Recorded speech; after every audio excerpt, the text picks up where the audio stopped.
community. Your dedication helps keep our community informed and engaged, and we truly appreciate your professionalism. As a district, we are committed to maintaining transparency and fostering meaningful engagement with our community. Just last night, we concluded our 5th district listening session, and these sessions have provided us valuable insights, and we are in the process of compiling all the data, and then that will be shared out to our community once that's completed. Looking ahead, we have 2 additional media briefings scheduled for this month. The first one will be on January 17th, and the second one will be on January 31st, both at 10 o'clock in the morning. We are fortunate to continue working with J. Marie for additional communication support, and at this time, I will turn over the session to her. So, J. Marie? Thank you. Just a moment, my screen did something funky here. All right.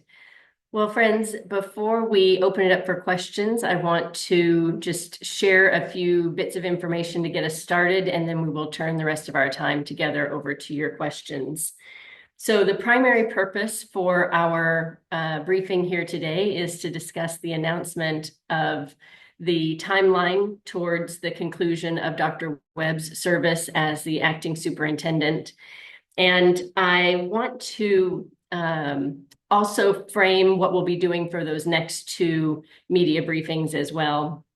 And I think I'd like to start by sharing a perspective around the work and how it's moving forward. And something that Dr. Webb has been emphasizing repeatedly throughout his interactions with the community, with community leaders, and during the board meetings is that the work of rebuilding the relationships and the trust between the larger community and the school district and school district leadership is work that will be ongoing. There is nothing that can be done quickly to reestablish trust in the wake of the allegations and the situation that this community has faced. But trust is rebuilt piece by piece by doing the right work, by following through on commitments, and by engaging the community in that work. And he specifically speaks to the idea that the community, about the reciprocality of the relationship between district leadership and the larger community, and the community's role, important role, in holding district leadership accountable for the promises that are made and the work plan that gets laid out. He also has emphasized that while I think sometimes it can be very natural for a group to associate a work plan with the leader at the top of the organizational chart, so in this case with the superintendent, he is very clear, as is the school board, that this is work that has been done collaboratively, and that this is work of the community, that he has played a role in helping to lay that work out and to facilitate the movement forward of that work. And it's a role that he has been very honored to be a part of. And I know you all have seen the letter that he sent to the community. I know that was also shared with you. When the school board hired Dr. Webb into this acting position, it was for up to 90 days, and with 4 priorities being laid out for him and for the school district as a whole. First and foremost, there had been a lot of turmoil, and the district needed stability. And so the first step was to establish stability at school and district leadership positions. And to that end, Dr. Ellis has been appointed the acting principal at St. Helens High School and has been supported quite well by Mr. Parshall. The district also expected the school board also expected an independent investigation to be launched, and Dr. Novotny is well on his way, investigating not just what has happened, but also the district's policies, training processes, and accountability systems. We are expecting a draft of the recommendations from that investigation to be available by the 24th of this month. The full report is going to need to run through legal before it can be released. So that will take a little more time for the full report to be available, but the relevant recommendations that are feeding into a preliminary corrective action plan will be available we're anticipating it to be available for district leadership and community review by the 24th. The district also tasked Dr. Webb with, of course, collaborating fully and openly with law enforcement and state officials on the other investigations that have been moving forward, and that has also occurred. And listed last, but definitely not in a reflection of order of importance. Also, Dr. Webb was tasked with engaging the community around what has happened and better understanding what the community's priorities are. And to that end, he met with the staff in all of the St. Helens schools. He and other district leaders participated in 5 listening sessions held at locations across the district. And a synopsis of what was learned in those listening sessions will be available by the end of this week, along with a preliminary corrective action plan, which has been developed with incorporating that input and feedback shared in all of those different conversations that Dr. Webb and other school leaders have been a part of, as well as taking into account anticipated information from the independent investigation. So the synopsis of the listening sessions, the preliminary corrective action plan, and a community survey seeking the parent and community input on that preliminary corrective action plan, all of those things will be available by the end of this week, which is in part why we are hosting the next media briefing this Friday at 10 o'clock to coincide with the availability of those materials. I think the last thing I want to say is that, those of us who are involved in supporting the school district at this time have observed the strength of the St. Helens community and really want to emphasize that this community has clearly demonstrated that it can do hard things. These are very challenging issues to be dealing with, and the community is engaging with the school district in a collaborative and productive way, and that is to be commended, and it is going to be necessary to continue to keep the district on the positive path that it has begun. So friends, with those comments made, I want to open the floor and welcome your questions. Ms. Marie, thank you so much for taking the time to talk with us. I have a few questions. The first one is it true that the acting superintendent is not staying the full 90 days? And if so, why is that? So that is correct. The plan at this time is for Dr. Webb's service to St. Helens to conclude at the end of January.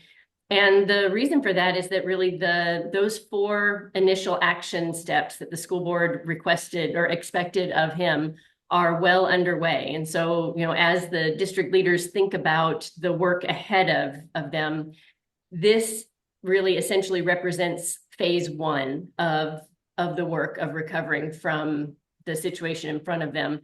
And it makes sense to have this be a natural transition point to go from Dr. Webb's service, which was always intended to be short-term in nature, towards a successor superintendent. And the board has expressed their desire for the successor superintendent to serve the district through the end of the school year.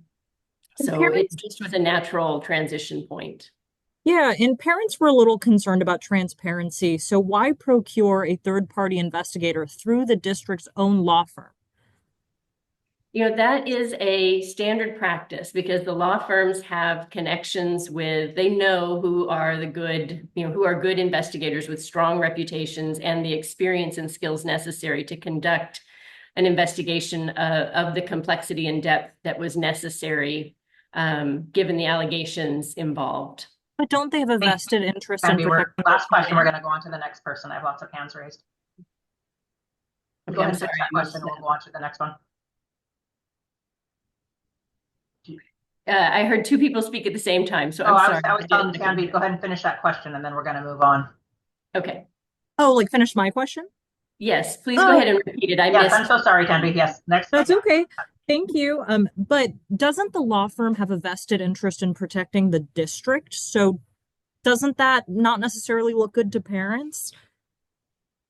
You know, the law firm has a vested interest in serving the district and its community. And in this circumstance, that vested interest is in having a high quality investigator who is capable of conducting a thorough, impartial investigation. And that was the motivation that drove the selection of the investigator for this work.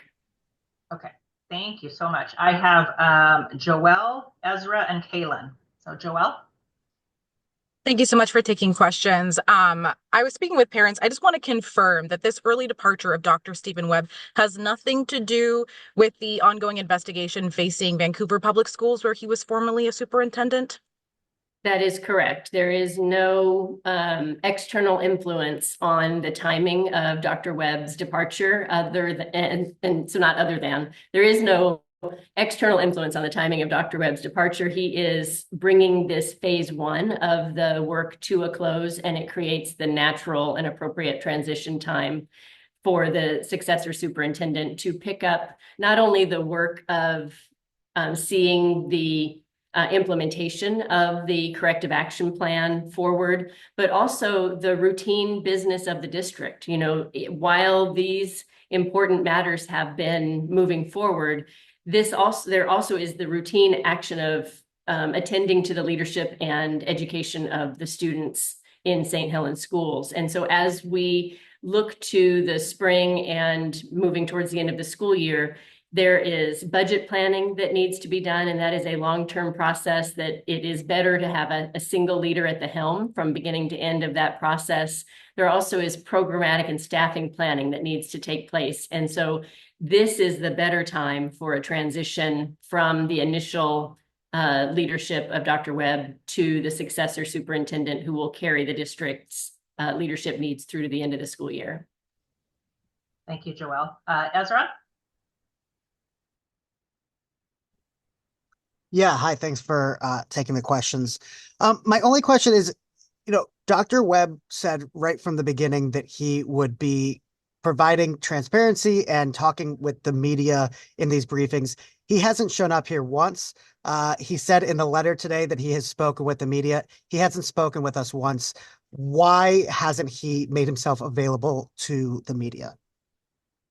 Well, I think he has made the district available to the media in order to be able to answer these questions. And I think he also puts the folks with the correct skill sets into the correct positions. And I have experience supporting school districts in how to best take complex matters and share them in a way that is meaningful and actionable. And I also have direct experience supporting you as media representatives in your task of covering this story. And so he has made the district available to questions and has not limited the kinds of questions that are asked. And when you have had questions that I couldn't answer immediately, the district has followed up with answers to those questions.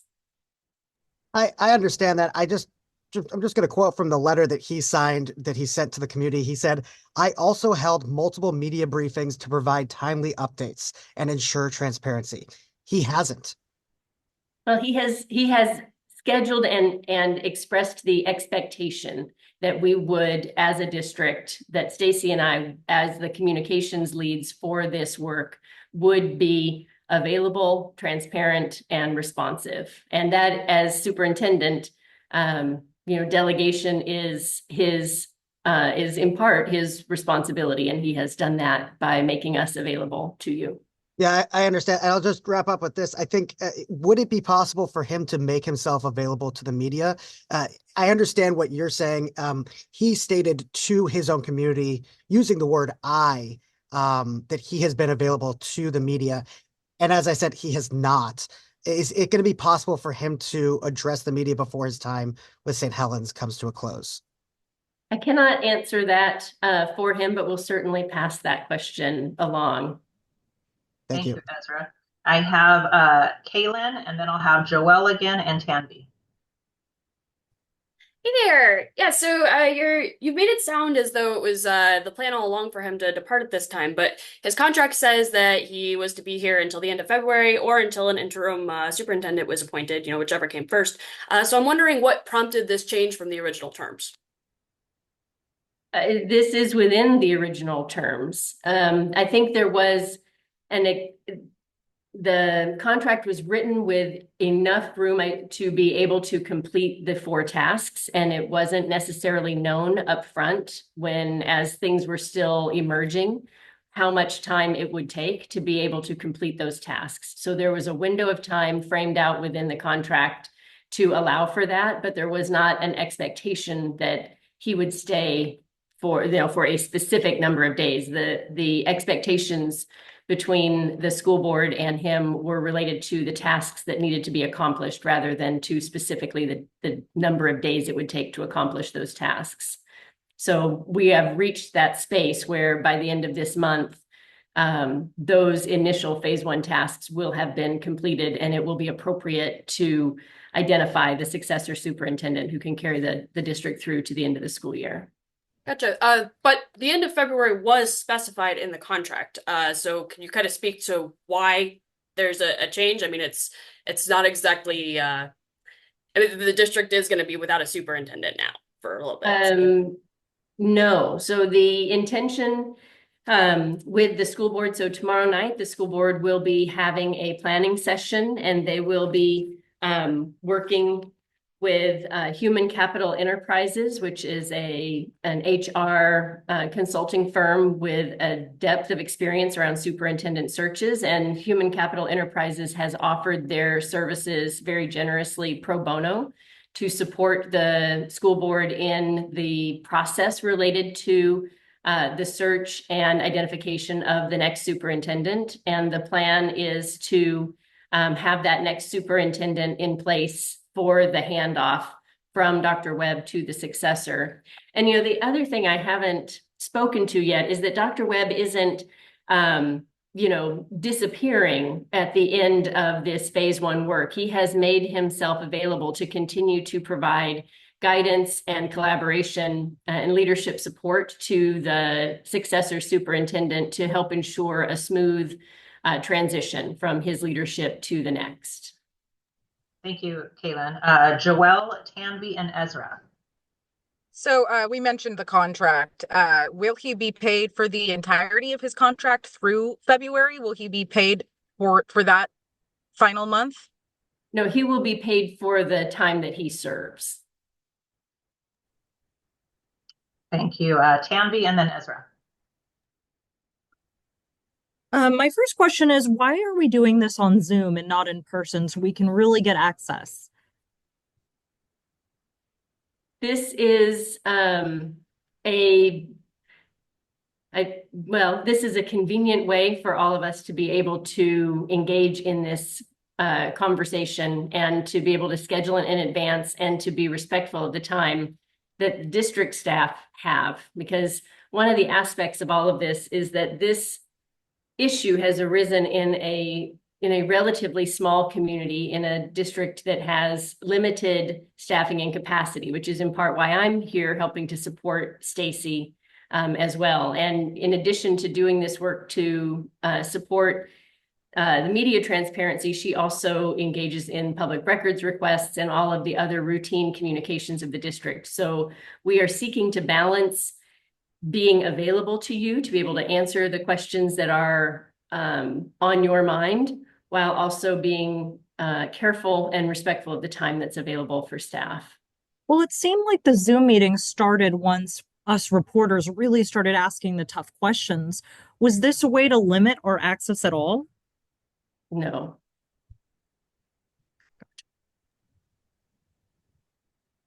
Okay.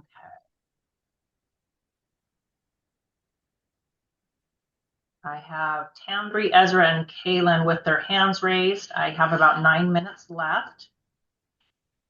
Yeah, I think my only question is, you know, kind of following up from your previous answer, you said that it's more convenient, it's easier to schedule. We got this media invite this morning, kind of out of the blue, last minute. This is a pretty significant change to what was expected in terms of the tenure of this interim or acting superintendent. Why is this seem to be happening so suddenly?